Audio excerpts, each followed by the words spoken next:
The chamber went silent the moment Laura Bennett rose from her seat. I remember gripping the edge of my console so hard that my claws left marks in the metal. Every other delegate in that room was still arguing, still shouting over each other about trade routes and mining rights. And none of them noticed what I noticed. None of them saw the way she folded her hands together, the way her eyes moved slowly across every species seated in that circular hall, as if she were memorizing our faces for the last time. I had served as a recorder for the Galactic Council for over 40 cycles. I had watched 1,000 votes pass through that chamber. I had watched species rise and species fall, watched alliances form and dissolve, watched the slow machinery of galactic law grind forward one compromise at a time. I thought I understood how power worked among the stars. I thought I understood the order of things. I was wrong.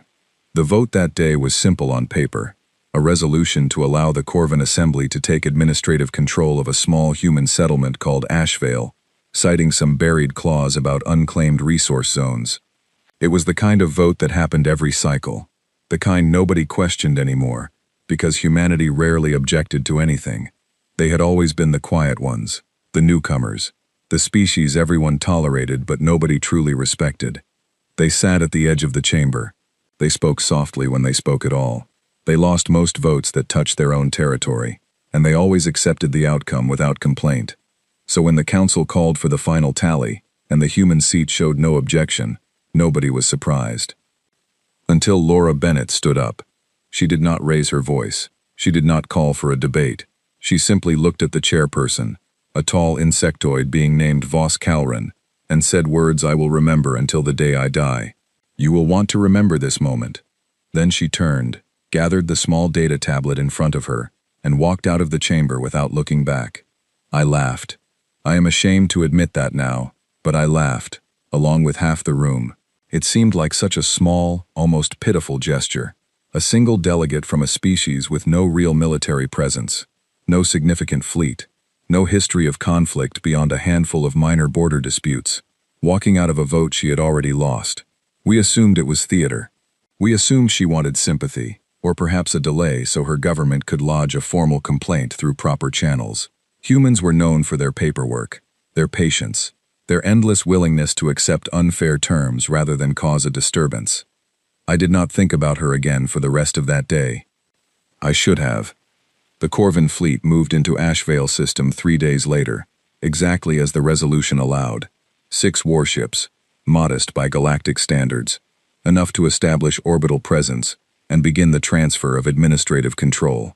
I read the report myself the following morning, scanning it the way I scanned dozens of similar reports every week. Routine annexation, standard procedure, human government formally noted for the record. No response expected. There was no response. For 2 full days, nothing happened. The Corvin ships held position.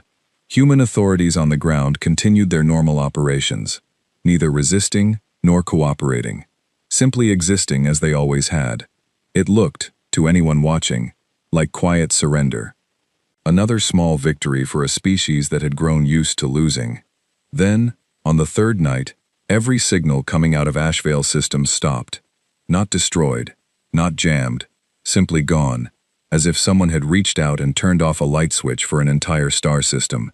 The Corvin fleet's last transmission was a routine status update. Nothing unusual, nothing alarming. And then silence, the kind of silence that has no explanation attached to it.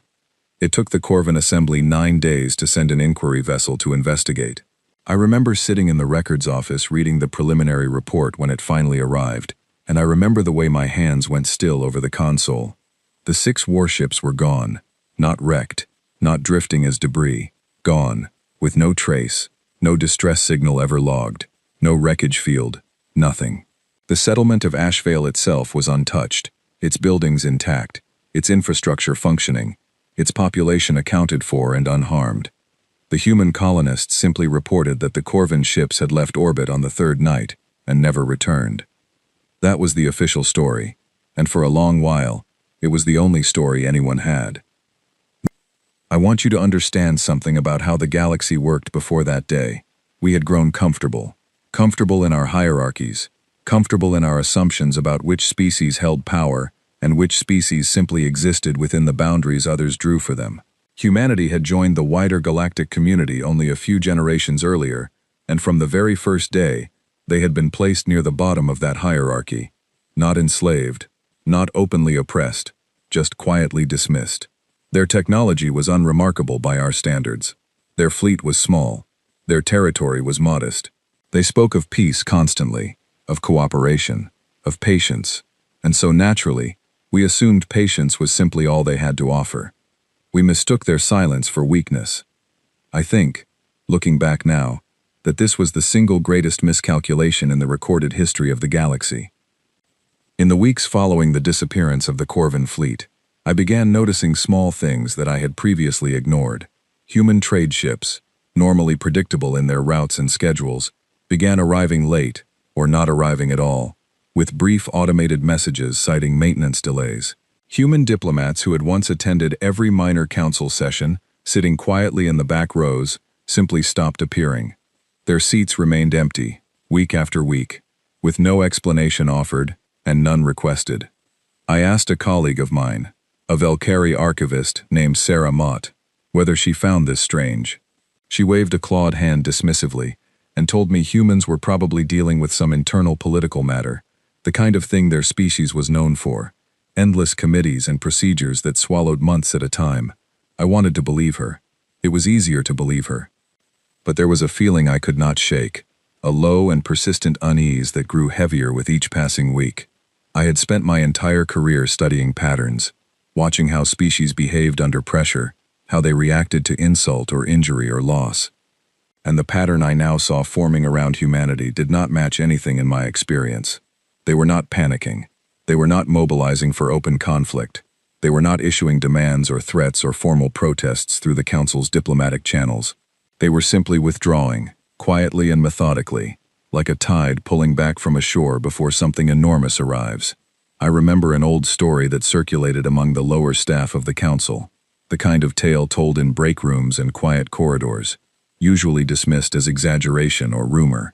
It concerned a border species called the Drenic Wardens, a relatively aggressive faction known for raiding smaller settlements along contested space.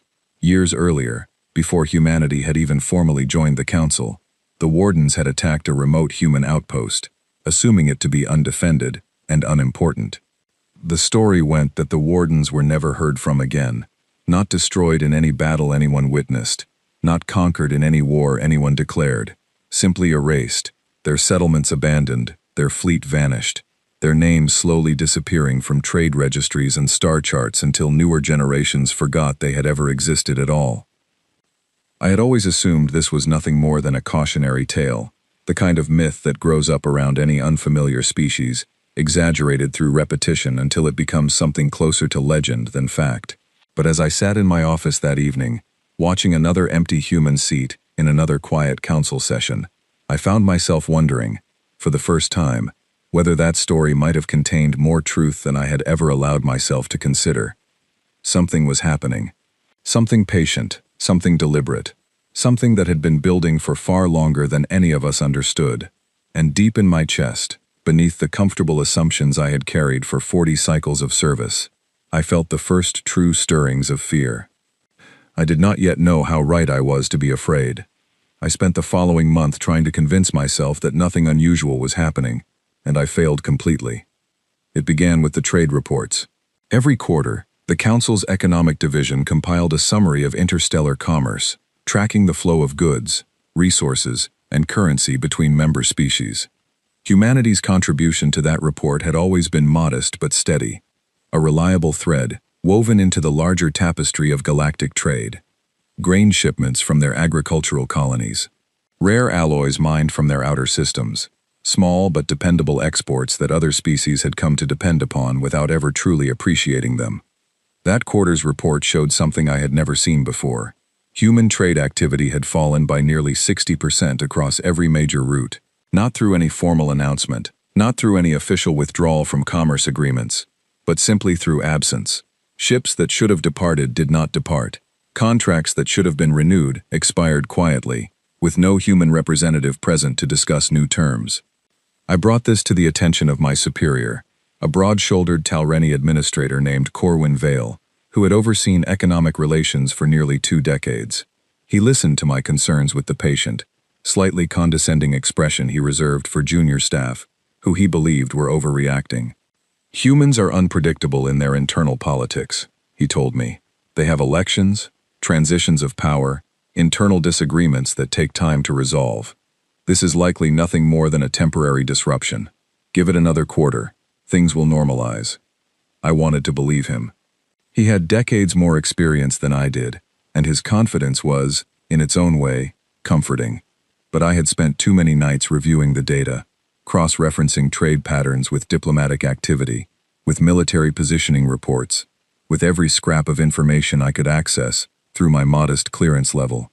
And the picture that emerged was not one of internal disruption. It was the picture of a species pulling inward, consolidating, preparing. For what, I did not know. And that uncertainty was, in some ways, more frightening than any clear threat could have been. Around this time, I began hearing whispers from colleagues stationed at outer trade hubs, places where human ships still occasionally pass through on their way to distant systems. The whispers were always second-hand, always vague, the kind of stories that grow more dramatic with each retelling. But certain details repeated often enough that I began to take them seriously. Human ships, when they did appear, were larger than before. Their hull designs had changed, becoming sleeker, more angular, fitted with systems that none of our scanning technology could properly identify. Crews aboard these vessels were described as unusually quiet, professional, almost to the point of unsettling, with none of the casual friendliness humans had once been known for during routine docking procedures. One report, from a fueling station near the edge of contested space, described a human supply vessel that arrived without the standard identification beacon active. When station personnel attempted to make contact, they received a brief, polite message indicating the ship was operating under a new protocol and would not be requiring station services. The vessel refueled itself using equipment none of the station staff had ever seen before, completed its business in less than an hour, and departed without further communication. I found myself thinking constantly about Laura Bennett, about the calm certainty in her voice when she told us we would want to remember that moment. I began to understand that she had not been speaking in anger or frustration. She had been speaking with the quiet confidence of someone who already knew exactly what was about to happen, someone who had simply been waiting for the rest of the galaxy to catch up. I requested access to historical records concerning humanity's earliest interactions with the wider galactic community, hoping to better understand what kind of species we were truly dealing with. Much of what I found matched the general narrative everyone already knew.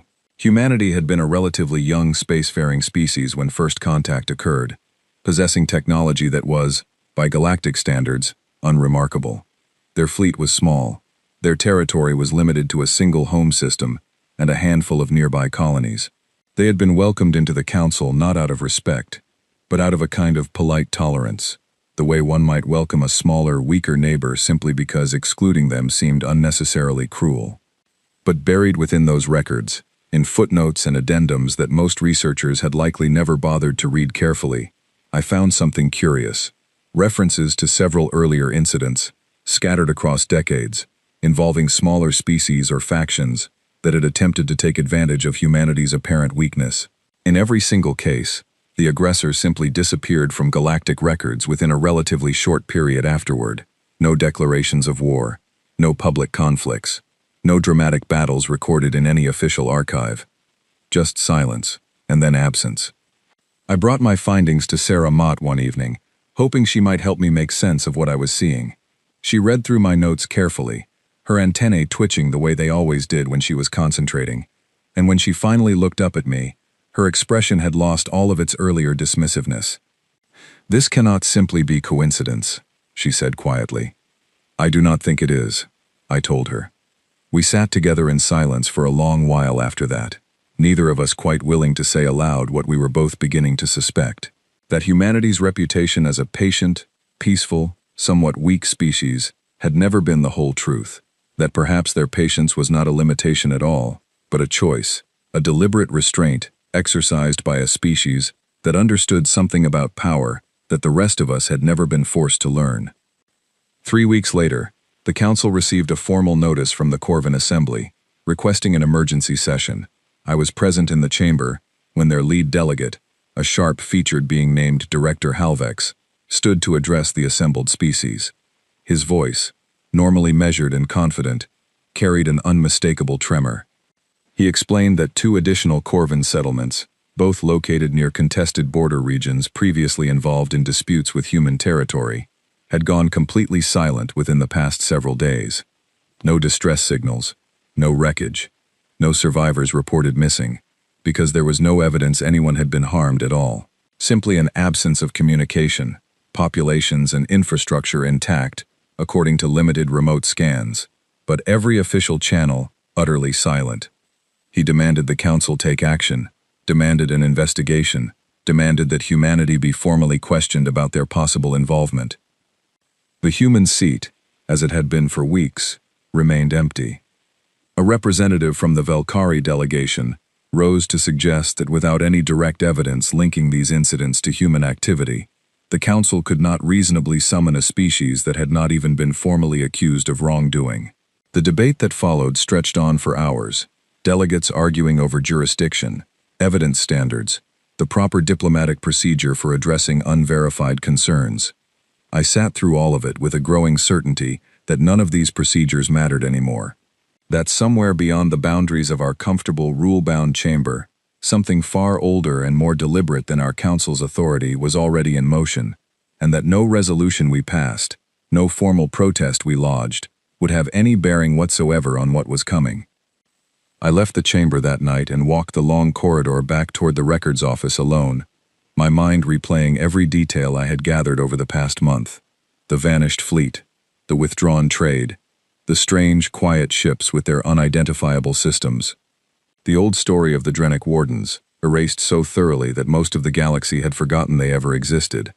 I thought about Laura Bennett's calm, steady voice, and I understood, perhaps for the first time, exactly what kind of warning she had given us. We had spent generations treating humanity's restraint as proof of their weakness. We had voted against their interests, dismissed their concerns, annexed their territory whenever it proved convenient, all because we believed they lacked the strength or the will to respond. We had never once considered that their silence might simply be the calm, deliberate quiet of a species choosing, again and again, not to act, while carefully keeping count of every slight against them. I did not sleep at all that night. I sat at my window, watching the slow rotation of the station against the endless dark beyond, and I found myself wondering, with a dread I could not quite name, how much longer that patience would last. I did not have to wait much longer for my answer. 2 days later, every scanner array along the Council's outer monitoring network detected a single vessel entering neutral territory. It was human, and it had not come to negotiate. The reports reached me before the official announcement did, the way important information always seemed to travel faster through whispered conversations and hurried messages than through proper channels. A single human warship had entered the neutral zone surrounding the Council's primary diplomatic station, the very heart of galactic governance, the place where every major treaty had been signed and every significant dispute had been settled for the past 2 centuries.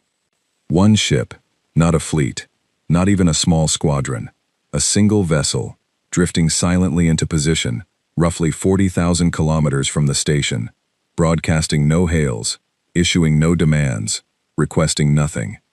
It simply arrived, and then it waited. I rushed to the observation deck along with dozens of other station personnel, all of us crowding around the wide viewports to see for ourselves what every sensor array was already confirming. The ship hung in the darkness like something carved from shadow itself, its hull a deep, matte black that seemed to swallow the starlight around it rather than reflect it. There were no visible running lights along its surface, no decorative markings, nothing that suggested ceremony or display. It looked less like a warship and more like a single, patient eye, watching everything and revealing nothing. I overheard a Talreni technician beside me, whispering to a colleague that the vessel's energy signature alone dwarfed anything in the Council's defense fleet combined.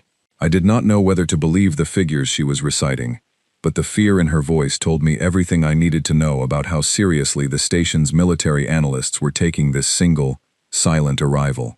For the first 6 hours, nothing happened. The ship did not move. It did not respond to any of the standard diplomatic hails the Council's communications officers attempted to send.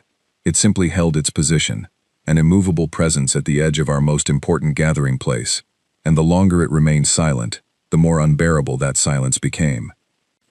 Director Halvex, still shaken from his own report only days earlier, convinced the Council's Security Committee to authorize a small escort of investigation vessels, 3 modest patrol craft, tasked with approaching the human warship to establish contact and assess its intentions. I remember standing in the records office, watching the live feed alongside dozens of other staff members as those 3 ships slowly advanced through the dark toward that waiting silhouette. They never reached it. The feed showed the patrol craft closing the distance steadily, their telemetry data streaming normally, their pilots reporting nothing unusual. And then, within the span of perhaps 4 seconds, all 3 signals simply stopped. No explosion visible on the feed, no debris field forming, no final distress call, no garbled transmission cut short mid-sentence. The ships were simply there, and then they were not, their telemetry replaced by silence, as complete and absolute as the silence that had swallowed the Corvin fleet weeks earlier. The human warship had not moved at all during the entire encounter. A heavy, suffocating quiet fell over the records office. I remember looking around at my colleagues, all of us staring at our screens, none of us quite able to process what we had just witnessed. We had grown so accustomed to galactic conflicts following predictable patterns, weapons fire visible across vast distances, wreckage fields marking the aftermath of battle, the entire grim ceremony of warfare playing out in ways we understood and could document. This was something else entirely.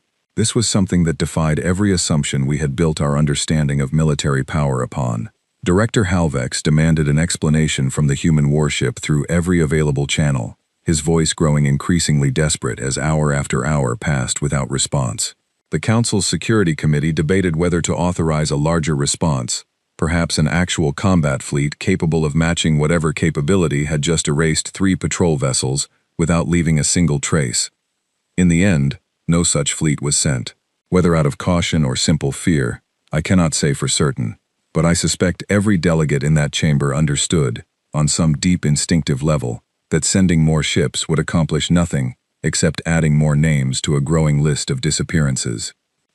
It was nearly 20 hours after the warship's arrival when something finally changed. A single transmission reached the station, brief and unceremonious, carrying none of the formal diplomatic language the Council typically expected from official communications. I was given access to the recording several hours later, once it had been cleared through the appropriate security channels, and I have listened to it more times than I can count since that day. The voice belonged to a woman, calm and measured, speaking with the same unshaken certainty I remembered from Laura Bennett's final words in the Council chamber weeks earlier. "This vessel is not here to negotiate," the voice said. "It is here to observe." That was all. No threats, no demands, no explanation for the patrol craft that had vanished only hours earlier. Just a single statement, delivered with the kind of quiet finality that left no room for argument or further questioning. The ship remained in position for 3 more days, utterly motionless, utterly silent, simply watching the station and everything that moved around it. Council sessions continued during that time, though the usual energy of debate and disagreement had been replaced by a tense, watchful caution. Delegates spoke more carefully. Votes that might have once been contentious passed quickly, with little discussion, as if every species present had suddenly developed a heightened awareness of how their decisions might be perceived by whoever, or whatever, was monitoring them from that silent black hull beyond the station. I spent much of those 3 days in the archive, searching through every fragment of information I could find about human military capability, hoping to understand what kind of technology could erase 3 ships without leaving any visible trace. I found very little. Humanity's official military disclosures to the Council, filed years earlier as a condition of their membership, described a modest defense fleet, technology roughly comparable to several mid-tier species, nothing that should have been capable of what I had personally witnessed. It became increasingly clear to me that those disclosures had either been deliberately understated or that humanity's capabilities had grown so significantly in the years since that the Council's records were simply catastrophically outdated. I shared my growing concerns with Sarah Mott during one of our evening discussions, and she offered a theory that I have never been able to fully dismiss. She suggested that humanity, understanding from their very first contact with the wider galaxy, how quickly weaker species were exploited and dismissed, had made a deliberate choice to present themselves as far less capable than they truly were. That every patient, restrained, seemingly weak interaction we had witnessed over the years had been, in fact, a careful performance, designed to buy them the time and space needed to grow into something the rest of the galaxy would eventually be forced to reckon with. If she was correct, and I have come to believe she was, then humanity had spent decades allowing themselves to be underestimated on purpose, absorbing insult after insult, annexation after annexation, all while quietly building toward a moment when patience would no longer serve their interests. With that moment, it seemed, had finally arrived. On the fourth day, the ship moved for the first time since its arrival. It did not approach the station. It did not power any visible weapon systems that our sensors could detect. It simply rotated slowly, almost gracefully, until its forward section faced outward, away from the station, toward the wider expanse of neutral space beyond. And then, without any further communication, it departed, accelerating away at a speed our tracking systems struggled to properly calculate before it vanished entirely from our sensor range. The relief that swept through the station was immediate and almost physical, a collective exhale from thousands of beings who had spent 4 days holding their breath. Council sessions resumed their normal rhythm within hours, delegates speaking once again with their usual confidence, as if the danger had simply passed, and normal life could now continue. I did not share their relief.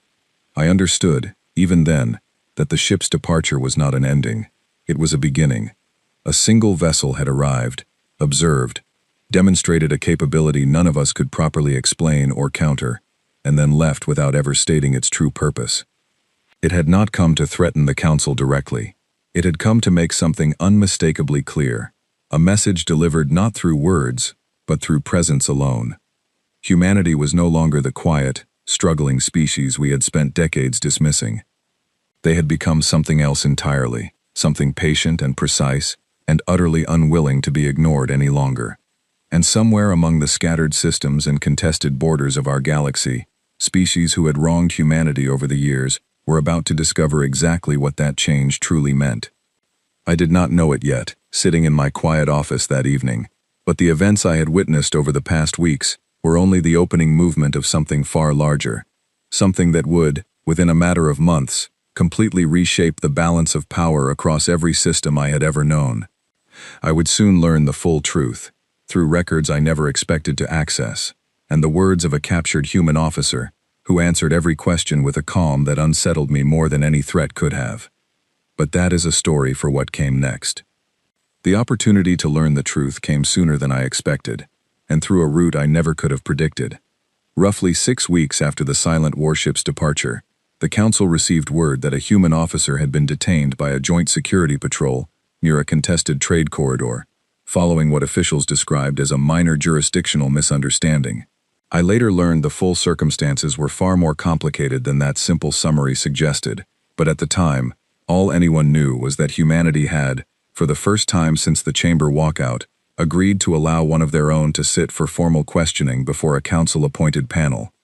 I was assigned to the records team responsible for documenting the proceedings, a task that placed me in the observation gallery for every session, close enough to watch the officer's face as he answered question after question with a composure that none of us quite knew how to interpret.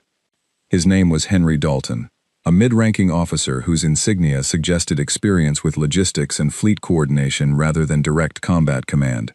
He sat through 3 full days of questioning without once raising his voice, without once showing the frustration or fear that interrogation panels typically expected from detained individuals. He answered every question with the same calm, measured tone, the same unhurried patience that I had come to recognize as distinctly, almost unsettlingly human. Director Halvex led much of the questioning himself, clearly hoping to extract some admission of aggressive intent, some confirmation that humanity was preparing for open conflict against the wider galactic community. Officer Dalton gave him nothing of the sort.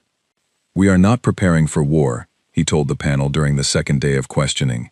"We are simply no longer pretending to be something we are not." When pressed to explain what he meant, he described, in calm and almost clinical detail, a practice that humanity had apparently maintained since their very first contact with the wider galaxy. Every slight, every broken agreement, every unfair vote, every annexed colony had been carefully documented and preserved within human government records, not as grievances to be acted upon immediately, but as a comprehensive accounting of every injustice committed against them. He called it, simply, the ledger. For decades, he explained, humanity had made a deliberate decision to absorb these injustices without retaliation, understanding that a young species with limited military strength could not hope to challenge an established galactic order through force. Instead, they focused their resources inward, developing technology, expanding their understanding of the wider universe, and quietly building a level of capability that they had no intention of revealing until the appropriate moment arrived. The Council's resolution allowing the Corvin Assembly to annex the settlement of Ashvale, he told us, had been the final entry required to close that ledger.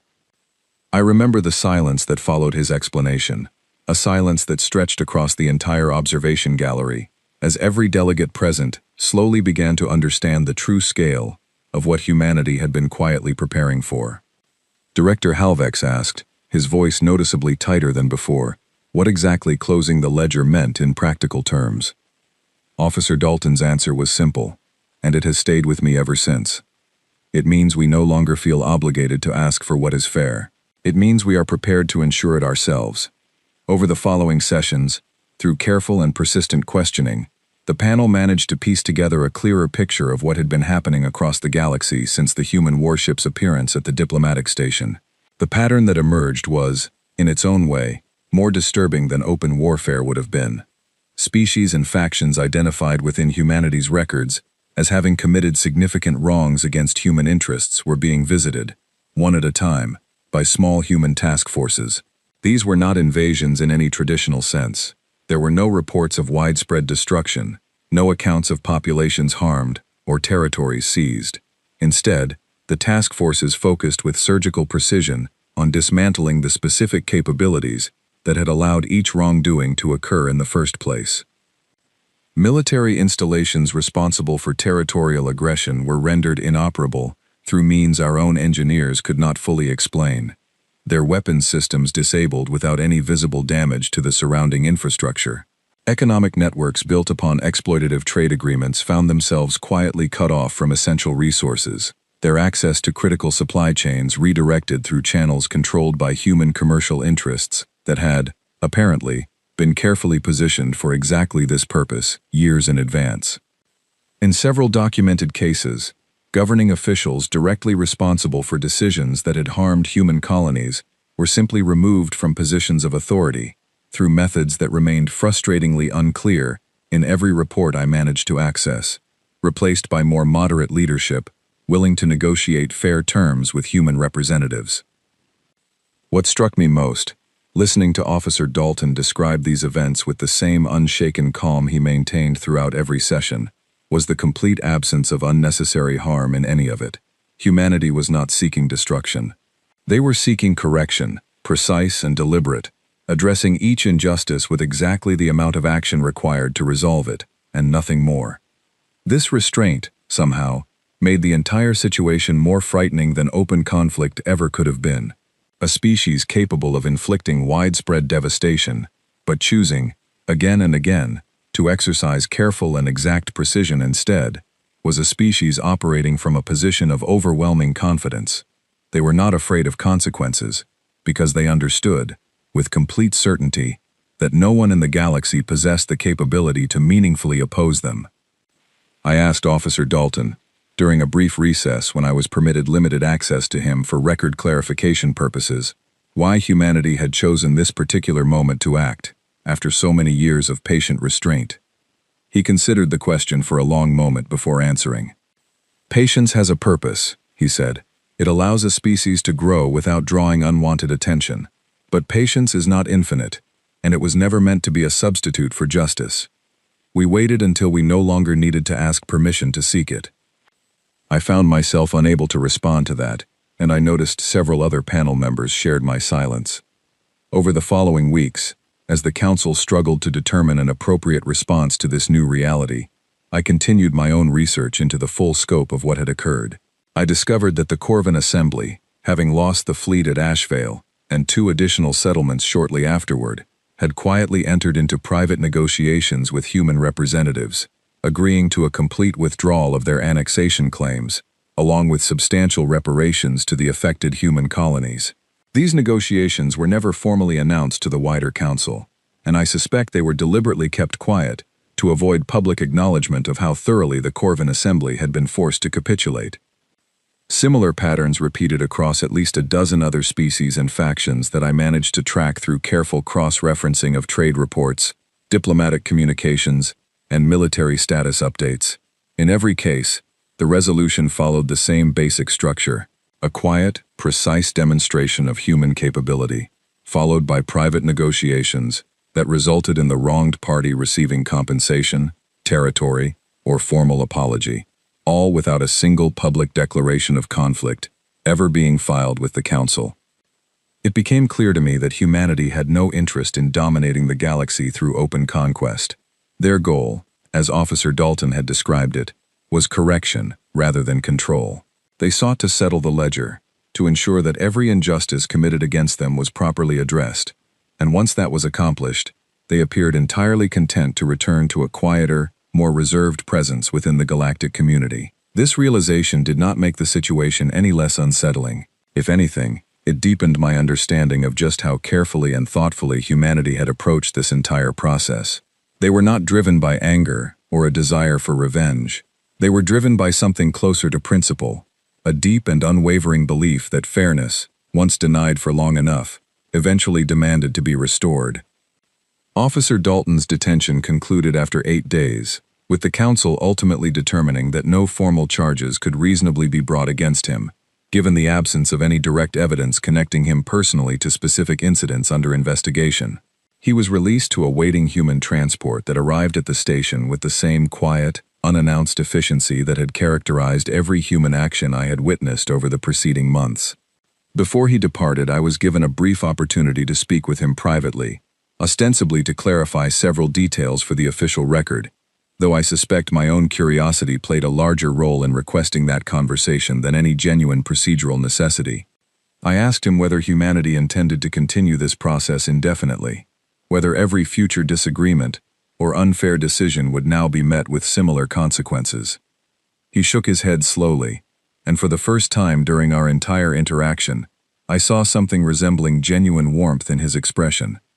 "The ledger is being closed," he told me, "not because we have grown tired of patience, but because patience without consequence eventually becomes an invitation for further harm. Once balance is restored, there will be no need for further correction. We do not wish to be feared, we simply refuse to be dismissed." I have thought about those words many times since that conversation, turning them over carefully, trying to understand the full weight of what they truly meant. A species capable of overwhelming the entire galactic order, choosing restraint not out of weakness, but out of genuine principle, willing to step back the moment fairness had been restored. It was, I realized, a far more complicated and ultimately more hopeful conclusion than I had expected when this entire situation began. Humanity had not sought to conquer us. They had sought only to be treated with the same basic respect and fairness that every other species in the Council had long taken for granted. We had simply never been willing to extend that respect freely, and so they had been forced to demand it instead. As I watched Officer Dalton's transport depart the station, disappearing into the dark expanse beyond our viewports, I understood that the galaxy I had known for 40 cycles of service had fundamentally changed. A new balance had been established, one built not upon comfortable assumptions about which species deserved power and which did not, but upon a far more uncomfortable truth that every delegate in that council would now be forced to remember for the rest of their careers. Humanity's patience had never been a sign of weakness. It had simply been waiting for the right moment to end. In the years that followed those extraordinary events, the galaxy I had known for so long was quietly and permanently transformed. I continued my work within the Council's Records Division, though my role gradually shifted towards something closer to historical documentation, as more and more delegates began requesting access to accurate accounts of what had actually happened during those tense, uncertain months. I suppose it is fitting that I am the one writing this account now, given how thoroughly that period of my life shaped everything that followed. The changes that emerged across the wider galactic community were subtle at first, easy to overlook unless one was paying careful attention. Council sessions, once dominated by aggressive posturing and casual dismissal of smaller or newer member species, began to take on a noticeably more measured tone. Delegates who had once spoken carelessly about annexation or resource claims now approached such discussions with considerably more caution, mindful of the possibility that any decision made in haste might eventually find its way onto someone else's ledger. Humanity itself returned, gradually, to a quieter presence within the council, much as Officer Dalton had suggested they would. Laura Bennett resumed her seat within the chamber several months after her dramatic departure, and I remember watching her take her place once again, with the same calm, unhurried dignity she had carried throughout the entire situation. She never spoke about what had happened during those months, never offered any public explanation or justification for the events that had unfolded across so many systems. She simply continued her work, advocating for fair and balanced treatment of her people's interests, much as she always had. What had changed, unmistakably, was how the rest of us listened to her. Where human proposals had once been routinely dismissed or deprioritized in favor of more established species interests, they now received careful and genuine consideration. Where human objections had once been noted and then quietly ignored, they were now addressed thoughtfully, with delegates clearly understanding that dismissing humanity's concerns carried consequences none of us wished to experience firsthand. I do not believe this shift occurred out of genuine respect, at least not initially. I believe it occurred largely out of fear, a deep and lingering caution born from witnessing exactly what humanity was capable of when pushed beyond the limits of their patience. But over time, something interesting happened. As humanity continued to participate fairly and constructively within the Council, never once attempting to leverage their demonstrated capability for further advantage beyond what justice required, that initial fear slowly began to transform into something closer to genuine respect. The Corvin Assembly, having fully withdrawn from their annexation claims and completed substantial reparations to the affected human colonies, gradually rebuilt a working relationship with human representatives, one built upon considerably more equal footing than had ever existed before. I attended several joint sessions between human and Corvin delegates during this period, and I was struck by how professionally and respectfully both parties conducted themselves, with none of the old condescension that had once characterized so many of their interactions. Similar transformations occurred across nearly every species that had previously taken advantage of humanity's apparent weakness. Trade agreements were renegotiated on fairer terms. Territorial disputes that had once been resolved entirely in favor of more established species began receiving genuinely balanced consideration. The entire structure of galactic governance, while never formally rewritten, had been fundamentally reshaped by the simple, undeniable understanding that humanity could no longer be safely dismissed or exploited. I spoke with Sarah Mott often during this period, both of us still processing the magnitude of what we had witnessed together. She once described the entire situation as the galaxy finally being forced to grow up, to abandon the comfortable assumption that power alone determined who deserved fair treatment, and to recognize instead that fairness was something every species was entitled to, regardless of how new or seemingly weak they appeared upon first contact. I have come to believe she was right. Humanity, for their part, never sought recognition or gratitude for the role they played in reshaping galactic governance. They did not demand apologies from species who had wronged them, beyond the practical reparations necessary to restore genuine balance. They did not seek positions of authority or influence, beyond what their population and contributions genuinely warranted. They simply continued participating as equal members of the galactic community, content with the fairness they had worked so hard and waited so long to finally achieve. I sometimes wonder what might have happened had the Council never passed that final resolution regarding Ashvale, had we simply continued treating humanity with the same casual disregard we had shown them for years prior. Perhaps the ledger would have remained open indefinitely. Perhaps humanity's patience truly was limitless, and we would have continued our comfortable assumptions forever, never learning the lesson that experience ultimately forced upon us.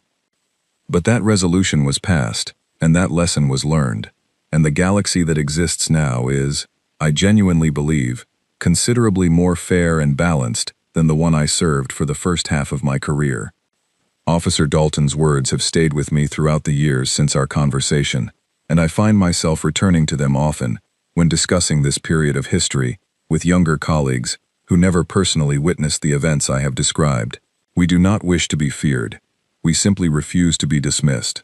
I believe that statement captures the entire truth of what humanity sought to accomplish during those months, a truth far more reasonable and far less threatening than the panic and uncertainty that gripped so many of us at the time. Every species now teaches its younger generations about this period, often referred to simply as the reckoning, a careful study of how quickly comfortable assumptions can collapse when tested against a patience that has been deliberately mistaken for weakness. Diplomatic academies across the galaxy now include detailed case studies of humanity's measured, principled response to decades of unfair treatment, using it as an example of how restraint and justice can coexist, how a species can demonstrate overwhelming capability without ever needing to resort to unnecessary destruction in order to make its point understood. I am, as far as I am aware, one of the few remaining individuals from my generation who personally witnessed the entire sequence of events from beginning to end, from that first quiet warning in the council chamber to the final, gradual restoration of genuine balance across the galactic community.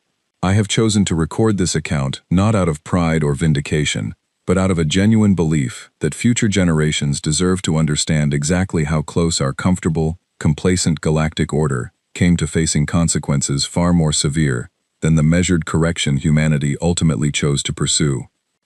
We were fortunate, in the end, that the species we had wronged for so long valued fairness over revenge, principle over domination, correction over conquest. I do not believe every species pushed to such extremes would have shown the same restraint. I think of Laura Bennett often, sitting quietly in that council chamber on the day this entire story began, calmly informing us that we would want to remember that moment. I did not understand, at the time, just how completely correct she would prove to be. No species who witnessed those events, who watched the careful, deliberate unfolding of humanity's long-awaited reckoning, ever forgot the lesson it taught us. That patience, however quiet, however prolonged, is never the same as weakness. That fairness denied long enough will eventually be demanded, one way or another, and that the galaxy's newest and once most dismissed member had been, all along, simply waiting for the rest of us to finally understand what they had known from the very beginning. We do not wish to be feared. We simply refuse to be dismissed. I have carried those words with me for the rest of my career, and I suspect every species across this galaxy now carries them as well, whether they choose to admit it or not. This is the account of the day humanity's patience finally ended, and the galaxy, in turn, was finally forced to remember exactly who they had been so carelessly underestimating all along.